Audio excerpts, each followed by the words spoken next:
ఈరోజు ఎవరో కొందరు అవాంతరాలు అడ్డంకులు కల్పించినంత మాత్రాన ప్రభుత్వం వెనక్కి తగ్గదు. చట్ట సభలలోనే కాదు, న్యాయస్థానాలలో న్యాయం కోసం కొట్లాడి ఆ స్థలాన్ని మళ్ళీ వెనక్కి తీసుకొచ్చి పెద్ద ఎత్తున ఐటీ కంపెనీలను అక్కడ ప్రారంభించడమే కాదు, లక్షలాది ఉద్యోగాలను కల్పించే ప్రయత్నము మన ప్రభుత్వం చేస్తుంది. ఇదే కాదు, ఇవాళ జంట నగరాలలో ఉన్న కాలుష్యాన్ని మనం తగ్గించుకోవాలి. ఇవాళ కాలుష్యమే యమపాశమై మన ప్రాణాలు తీసుకుంటుంది. ఇవాళ చాలామంది మీరు చూస్తున్నారు నగరంలో కాలుష్యం ఎట్లా పెరుక్కుంటూ పోతుందో.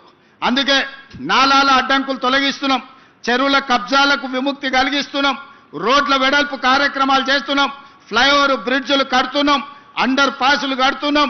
ఈరోజు ఎక్కడ ఏమి కావాలన్నా రాబోయే 100 సంవత్సరాలకు ఈ నగరం ఏ విధంగా ప్రజలకు ఉండాలో ఈరోజు బ్రహ్మాండమైన ప్రణాళికలతో ముందుకు వస్తున్నాం. మా మిత్రులు పొన్నం ప్రభాకర్ గారికి నేను ఆదేశాలు ఇచ్చిన, నగరంలో ఆర్టీసీ బస్సులు, డీజిల్ బస్సులు ఎక్కువ కాలుష్యాన్ని వెదజల్లుతున్నాయి. ఈ నగరంలో 3000 ఆర్టీసీ బస్సులు తిరుగుతున్నాయి. ఈ డీజిల్ 3000 ఆర్టీసీ బస్సులను ఔటర్ రింగ్ రోడ్డు లోపల వద్దు, బయటికి జిల్లాలకు తరలించండి. ఈ నగరంలో మొత్తం 3000 ఎలక్ట్రిక్ వెహికల్స్, ఎలక్ట్రిక్ ఆర్టీసీ బస్సులను మీకు ఇస్తామని చెప్పి కేంద్ర ప్రభుత్వంతో మాట్లాడి రాబోయే సంవత్సరం లోపల నగరంలో మొత్తం డీజిల్ బస్సులను నగరం అవతలికి తరలించడమే కాదు, 3000 ఎలక్ట్రిక్ బస్సులను నగరానికి అందించి కాలుష్యాన్ని తగ్గించే ప్రయత్నం చేస్తాం. ఇదే కాదు, ఈరోజు ఆటోలలో కూడా డీజిల్తో పాటు కిరోసిన్ లేకపోతే పెట్రోల్తో నడుపుతున్నారు. ఇవి కూడా కాలుష్యం పెంచుతున్నాయి. అందుకే నగరంలో ఆటోల కొనుగోలుని గత ప్రభుత్వం నిషేధించింది. కానీ నేను వచ్చిన తర్వాత నిషేధాన్ని సడలించి ఎలక్ట్రిక్ ఆటోలు కొనుక్కున్నా, లేకపోతే మన సిఎన్జి ఆటోలను కొనుక్కున్నా, మళ్ళా ఆటో కార్మికులకు కొత్త ఆటోలు కొనుక్కోవడానికి ఈరోజు అనుమతిస్తున్నాం. ఇవాళ ఆటో కార్మికులకు నేను విజ్ఞప్తి చేస్తున్నా, మీ డీజిల్ ఆటోలను తీసేయండి, ఎలక్ట్రిక్ ఈవీ ఆటోలు కొనుక్కోండి. ప్రభుత్వం వైపు నుంచి కూడా మీకు సహకారం అందించే బాధ్యత తీసుకోవటం.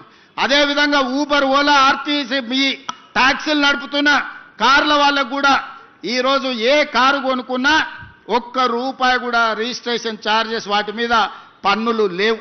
ఈరోజు ఎలక్ట్రిక్ వెహికల్స్ ఎవ్వరు కొనుక్కున్నా, అదానీ, అంబానీలు, టాటాలు, బిర్లాలు హైదరాబాద్లో ఎలక్ట్రిక్ వెహికల్ కొనుక్కున్నా వాళ్ళ మీద ₹1 కూడా పన్ను లేదు. 100% పన్ను రద్దు చేసినాం. ఎందుకు అంటే ఈరోజు కిరాయికి నడిచే ఊలా, ఊబరే కాదు, పెద్ద పెద్ద బిర్లాలు, టాటాలు కూడా ఈరోజు ఈ నగర కాలుష్యాన్ని తగ్గించాలంటే పెట్రోల్, డీజిల్ కార్లు కొనొద్దు అని ఈరోజు ఈవీ వెహికల్స్కి ట్యాక్స్ ఫ్రీ చేసినాం. దేశంలో ఎక్కడ లేదు ఈ విధానం. అందుకే ఈరోజు నగరంలో కొనుక్కునే ప్రతి వెహికల్, ఈవీ వెహికల్ కొనుక్కోండి, మీకు ₹1 కూడా పన్ను పడదు. డైరెక్ట్ కారు కొనుక్కొని రిజిస్ట్రేషన్ చేసుకుంటే సరిపోతే మిగతా ఏ పన్నులు కట్టాల్సిన అవసరం లేదు. అదేవిధంగా నాలాలు కబ్జాలు చేసిండ్రు. దాంతో వర్షాలు వచ్చినప్పుడు మురుగునీరుతో పాటు వర్షపు నీళ్ళన్నీ అడ్డం పడుతున్నాయి. ఇవాళ చిన్న వర్షం వస్తే రోడ్ల మీద నడుముల లోతు నీళ్లు నిలబడుతున్నాయి. ఎక్కడికక్కడ చెరువులు కబ్జా అయినాయి, నాలాలు కబ్జా అయినాయి. మరి నీళ్ళు ఎక్కడికి వెళ్ళాలి? నీళ్లు ఉండాల్సిన ప్రదేశంలో మనం అపార్ట్మెంట్స్ కట్టుకుంటే మనం ఉండాల్సిన ప్రాంతాన్ని నీళ్లు ఆక్రమించుకుంటున్నాయి. నీళ్లు రోడ్ల మీదకి రాలే. నీళ్లు ఉండాల్సిన చెరువులను, కుంటలను, నాలాలను మనం కబ్జా పెట్టుకుంటే ఆ నీళ్లు ఎక్కడికి పోవాలనో తెలవక నగర రోడ్ల మీదకి నీళ్లు వస్తున్నాయి. అందుకే ఈరోజు హైడ్రా ద్వారా అన్యాయంగా ఆక్రమించుకొని ఈ చెరువులలో కడితే వాటిని తొలగించే ప్రయత్నం చేస్తున్నాం. ఆ మధ్యకాలంలో మీరు చూసి ఉంటారు, అక్కినేని నాగార్జున గారు కన్వెన్షన్ విషయంలో ప్రభుత్వం తొలగించింది. తర్వాత నాగార్జున గారు గుర్తించి వారే స్వయంగా ముందుకొచ్చి 2 ఎకరాలు అక్కడ చెరువుకు స్వయంగా వారే నన్ను కలిసి అప్పచెప్పి నగర అభివృద్ధిలో నేను ఒక హీరోగా ముందుంటా, మీరు ఒక మంచి సంకల్పంతో ఈరోజు ఆ చెరువును మీరు అభివృద్ధి చేస్తున్నారని చెప్పి 2 ఎకరాల స్థలాన్ని నాగార్జున గారు వాలంటీర్గా ముందుకొచ్చి ఈరోజు మనకు వారు హ్యాండ్ ఓవర్ చేయడం జరిగింది. ఈరోజు బతుకమ్మ కుంట వి హనుమంతరావు గారు ఎప్పుడు అంబర్పేట చౌరస్తాలో బతుకమ్మ కుంట గురించి 40 ఏళ్ళు కొట్లాడాడు. 40 ఏళ్ళ కేసును హైకోర్టులో కొట్లాడి ఇవాళ బతుకమ్మ కుంటను 6 ఎకరాలు బీఆర్ఎస్ నాయకులు ఆక్రమించుకుంటే ఆ కబ్జా నుంచి విడిపించి ఇవాళ బతుకమ్మ కుంటను తయారు చేస్తున్నాం. వచ్చే బతుకమ్మలు బతుకమ్మ కుట్ట అంబర్పేటలో మా ఆడబిడ్డలతో ఆడిపించే కార్యక్రమాలు తీసుకెళ్తున్నాం. ఇవాళ మిత్రులారా, కోర్ అర్బన్ రీజన్ కావచ్చు, సెమీ అర్బన్ రీజన్ కావచ్చు, రూరల్ తెలంగాణ కావచ్చు, ఒక ప్రణాళికబద్ధంగా డిసెంబర్ 9th లోపల మన విజన్ డాక్యుమెంట్ను రిలీజ్ చేసి తెలంగాణని 100 సంవత్సరాలకు అవసరమైన అభివృద్ధి కోసం ఈరోజు ప్రణాళికలు చేస్తున్నాం. ఇదే కాదు, అక్కడ ఎయిర్పోర్ట్ ఉంది, ఇక్కడ నగరం ఉంది, కానీ ఎయిర్పోర్ట్కి అవతలి వైపు విశాలమైన లక్షలాది ఎకరాల భూములు ఉన్నాయి.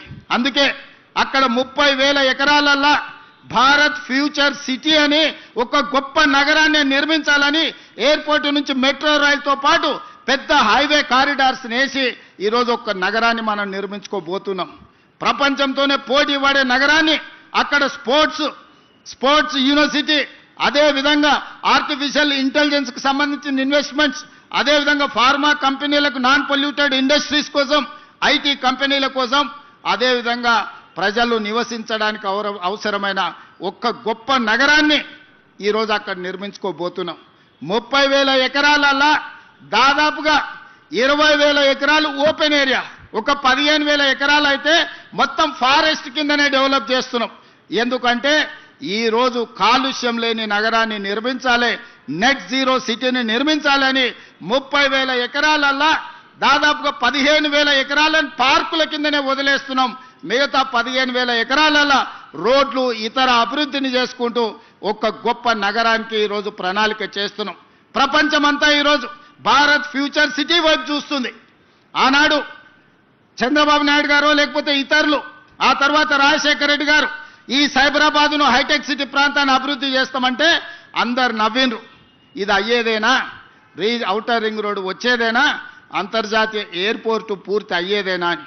కానీ ఇవాళ మిత్రులారా, మీ కల్లారా చూస్తున్నారు ఈ అభివృద్ధిని. ఔటర్ రింగ్ రోడ్డును చూసారు, అంతర్జాతీయ ఎయిర్పోర్టును చూసారు, హైటెక్ సిటీని చూసారు, గచ్చిబౌలి చౌరస్తాను చూసారు. ఒకనాడు ఈ ప్రాంతానికి రావాలంటే 6 తర్వాత ఊరికి పోయినట్టు ఉండేది. ఇవాళ నగరమే ఇక్కడ ఉన్నది, అక్కడున్న నగరం నిద్రపోతుంది 9 తర్వాత. ఇక్కడ 24 గంటలు ఉద్యోగ ఉపాధి అవకాశాలతోని తలతల మెరుస్తుంది. ఈ ప్రాంతం కలకలలాడుతుంది. ఈ ప్రాంతం నుంచే ఈరోజు రాష్ట్రానికి అత్యధికంగా పన్నులు వసూలవుతున్నాయి. ఈ ప్రాంతాన్ని అభివృద్ధి చేయడం మా బాధ్యత.